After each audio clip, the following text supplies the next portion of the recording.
ito po talaga yung mga naipon natin na tayo nagtatrabaho habang bata pa, pagtanda, dito din mapupunta. Kaya mag-ingat po tayo lalo na sa mga kinakain natin.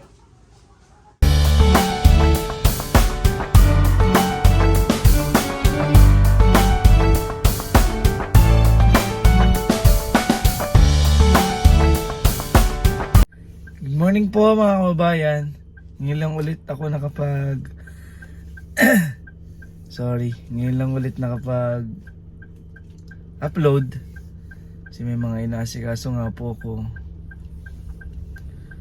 Tulad sa aking pamilya. Ngayon pong umaga ay siyempre unahin natin yung ating mga mahal sa buhay.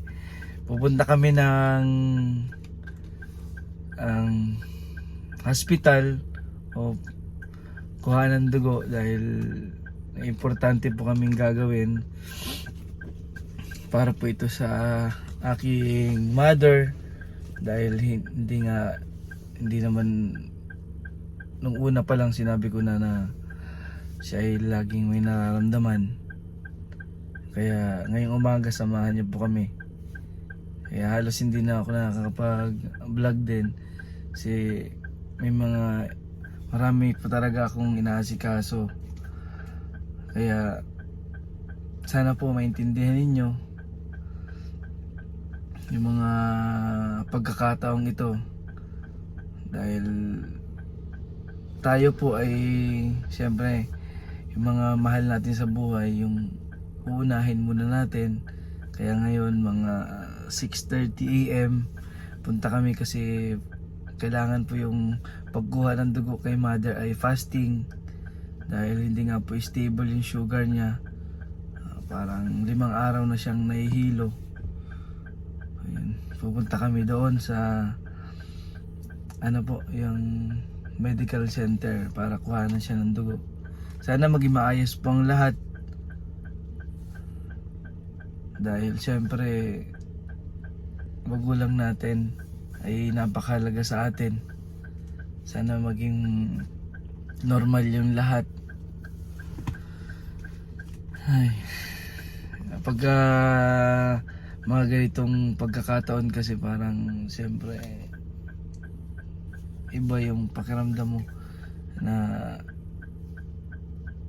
natatakot ka, ganyan. Hindi naman sa natatakot na parang ayaw mo yung mga mahal mo sa buhay ay may mga ganitong nararamdaman. Okay lang sana kung tayo na lang magkasakit ganito, mahilo or may mga ganyang dinadala, dahil sila po ay medyo may edad na. So iniisip ko na sana hindi na sila mahirapan ng mga ganyan, mga nahihilo, hindi nila ma-enjoy yung kanilang buhay. Kaya i-check agad natin habang maaga pa. Yun yung mga gusto kong sabihin mga kababayan, para hindi lumala, ma-cure agad or ma-prevent kung ano yung mga dapat na ma-prevent at malunasan. Kaya good morning po sa ating lahat. Pagka-vlog ko agad ay mga ganitong video agad. Pero samahan niyo po ako ngayong umaga with my mother. Adya lang, kaya hindi na tayo masyadong nakaka-mission. Masama din ang minsan ang aking pakiramdam. Kagagaling ko lang din sa trangkaso na parang COVID. Kaya so dati mga vlog, mga exercise, pakita muna natin unahin natin yung health natin. So pakita natin kung paano maging maayos yung health muna bago tayo mag-mission. So exercise. Marami akong hanas ngayong umaga. So pupunta na tayo doon at baka malate na tayo. 58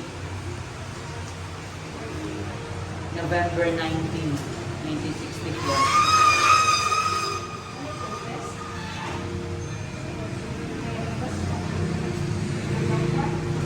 Wala.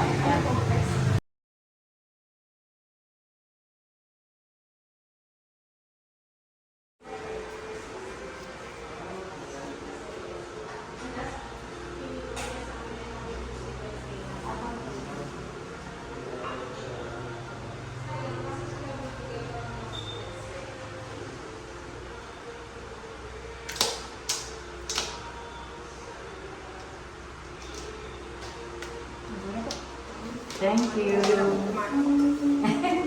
Oo nga, hindi yun na.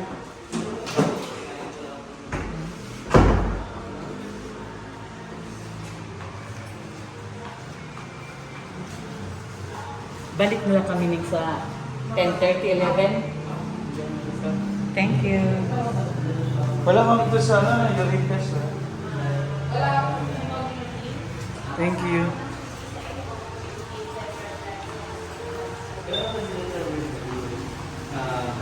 Thank you po, ma'am. Thank you.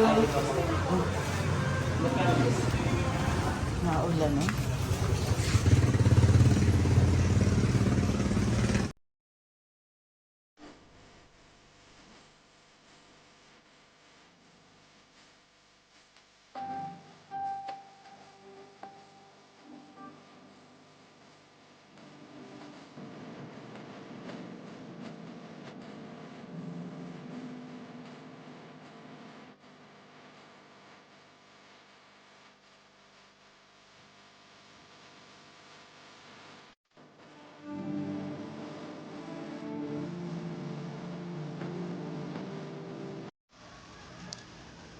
Nakuha na namin yung result. Ito yung dating resulta ng mga blood chem ni mother 5 months ago. So yung mga SGPT niya 50. Ito yung bago ngayon. Dito sa probinsya namin nagpa-check up. Blood chem ulit dahil nga nahihilo siya. Mas maganda yung mga resulta ngayon. Sa SGPT niya, ito, naging 29. Dati, 50. Ay, salamat, bumaba. Ito lang kanyang fasting blood sugar. Napaka pangit ng, kaya nahihilo siya. Dahil ang taas, fasting na po ito. Ang normal kasi, 60 to 110, 134. Fasting blood sugar. Kaya mag-ingat po kayo pagkain ng mga matatamis ngayong bata pa kasi pagtanda sisingilin kayo niyan. Total cholesterol o cholesterol niya 0 to 200 yung range, 135 ngayon. Dati ang kanyang cholesterol ay 118. So tumaas siya pero nasa normal range naman.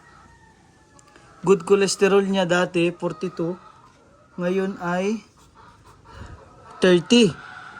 So, LDL, yung bad cholesterol 73.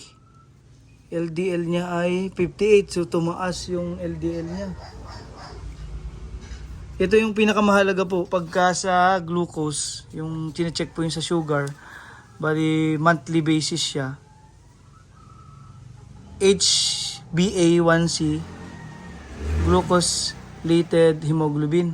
6.7 siya ngayon, resulta niya. 6.7. Dati ay ito 6.9. So medyo bumaba kaya maganda-ganda naman po ang resulta ng kanyang glucose by monthly, yung pangmatagalan, pangmahabaan po na pag-check ng glucose. Ito lang yung kinabahala namin, yung fasting blood sugar, yung wala siyang kain ay 134. Mataas po talaga ito. Lahat naman ng mga ibang cholesterol niya ayos naman. Sa kanyang uric acid, siya ay 3.8. Dati ay 3.3. Yun, medyo tumaas yung sa uric. Pero nasa normal range. Kaya pupunta kami ng doktor sa city pa para po ibigay itong resulta. Mabigyan ng gamot ulit dahil nahihilo pa rin si mother ngayon. Ilang araw na. Yun, magandang balita naman po at bumaba yung mga cholesterol niya. Tsaka yung sa glucose niya ng monthly basis, HbA1c. Kaya po yan, alagaan niyo po ang inyong mga kalusugan dahil ito po talaga yung mga naipon natin na tayo nagtatrabaho habang bata pa, pagtanda, dito din mapupunta. Kaya mag-ingat po tayo lalo na sa mga kinakain natin.